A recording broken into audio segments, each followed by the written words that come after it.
Testemunhos para a Igreja, volume 7, capítulo 39. Domínio próprio e fidelidade. Não temos o direito de sobrecarregar nem as faculdades mentais, nem as forças físicas, de maneira que nos exaltemos facilmente e sejamos levados a pronunciar palavras que desonrem a Deus. O Senhor deseja que sejamos sempre calmos e pacientes. Não obstante o que façam as pessoas, devemos representar a Cristo, procedendo como ele procederia em circunstâncias semelhantes.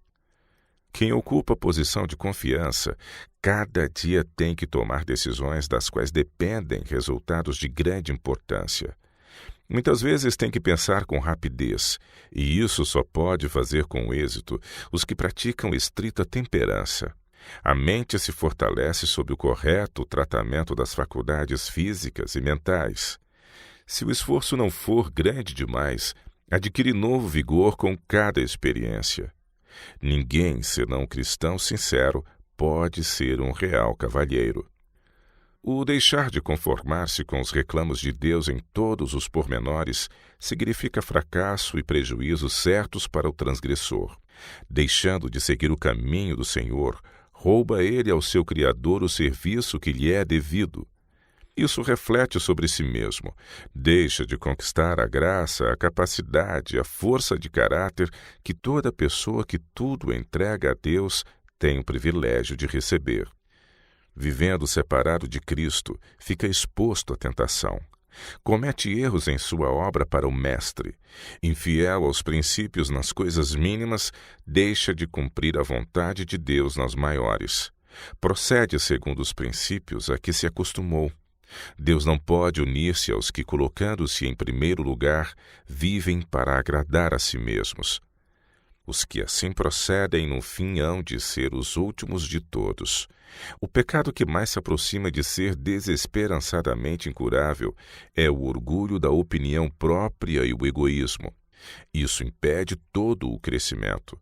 Quando o homem tem defeitos de caráter e deixa de reconhecê-los, quando está tão possuído de presunção que não vê a sua falta, como pode então ser purificado? Não necessitam de médicos sãos, mas sim os doentes. Mateus 9, verso 12. Como pode alguém ser aperfeiçoado se já se considera perfeito? Quando a pessoa que os demais supõem ser guiada e ensinada por Deus se desvia do caminho por causa da presunção, muitos lhe seguem o exemplo. Seu passo errado pode levar milhares a se desviarem também. Lembre-se da parábola da figueira. Um certo homem tinha uma figueira plantada na sua vinha e foi procurar nela fruto, não achando. E disse ao vinhateiro: Eis que há 3 anos venho procurar fruto nesta figueira, e não o acho. Corta, porque ocupa ainda a terra inutilmente. E respondendo ele, disse-lhe: Senhor, deixa-a este ano, até que eu a escave e a esterque, e se der fruto ficará, e se não, depois a mandarás cortar. Lucas 13, versos de 6 a 9. Deixa-a este ano. Há nessa frase uma lição para todos os que se acham ligados à obra de Deus. Foi concedido um período de graça à árvore que não produzia fruto. E da mesma forma tem Deus muita paciência com seu povo. Mas daqueles que tiveram grandes vantagens e se acham em posições de alta e sagrada confiança, e ainda assim não produzem fruto, diz ele: corta, porque ainda ocupa a terra inutilmente. Lucas 13, verso 7. Lembrem-se os que se acham ligados às instituições especiais do Senhor, de que ele exigirá fruto de sua vinha. Proporcionalmente às bênçãos concedidas, serão os resultados exigidos. Anjos celestiais têm visitado todos os lugares em que se acham estabelecidas as instituições de Deus e as têm ajudado. A infidelidade nessas instituições é pecado maior do que seria noutra parte, pois tem maior influência do que noutra parte teria. Infidelidade, injustiça, desonestidade e conivência com o mal impedem a luz que Deus deseja brilhar a partir de seus servos. O mundo está observando, pronto para, com rigor e severidade, criticar suas palavras, comportamento e transações comerciais. Todo aquele que desempenha uma parte na obra de Deus é observado e pesado na balança do discernimento humano. No espírito de todos aqueles com quem entram em contato, ficam constantemente impressões favoráveis ou desfavoráveis à religião bíblica. O mundo observa para ver que fruto é produzido pelos professos cristãos. Ele tem o direito de esperar a abnegação e sacrifício da parte dos que pretendem crer em avançada verdade.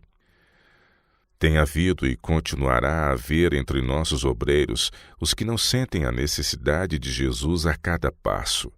Julgam que não podem tomar tempo para orar nem assistir a reuniões religiosas.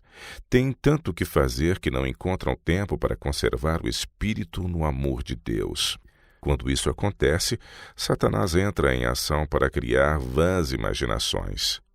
Obreiros que não são diligentes nem fiéis produzem um mal incalculável. Constituem-se em exemplo para outros.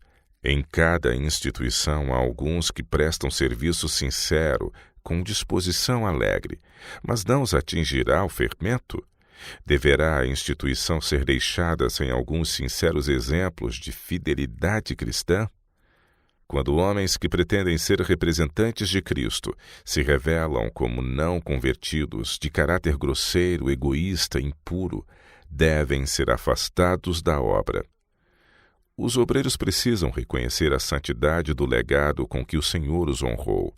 Motivos impulsivos, atos caprichosos, têm que ser postos de lado. Os que não sabem distinguir entre o santo e o profano não são mordomos de confiança em altas responsabilidades. Quando tentados, trairão a confiança neles depositada. Os que não apreciam os privilégios, oportunidades de uma ligação com a obra de Deus, não subsistirão quando o inimigo apresentar suas tentações mais sutis. São facilmente desviados por projetos egoístas, ambiciosos. Se depois de lhes haver sido apresentada a luz, ainda deixam de discernir entre o correto e o errado, quanto antes forem desligados da instituição, tanto mais pura e elevada será a reputação da obra. Não deve ser conservado em quaisquer das instituições do Senhor quem numa crise deixa de reconhecer que seus instrumentos são sagrados.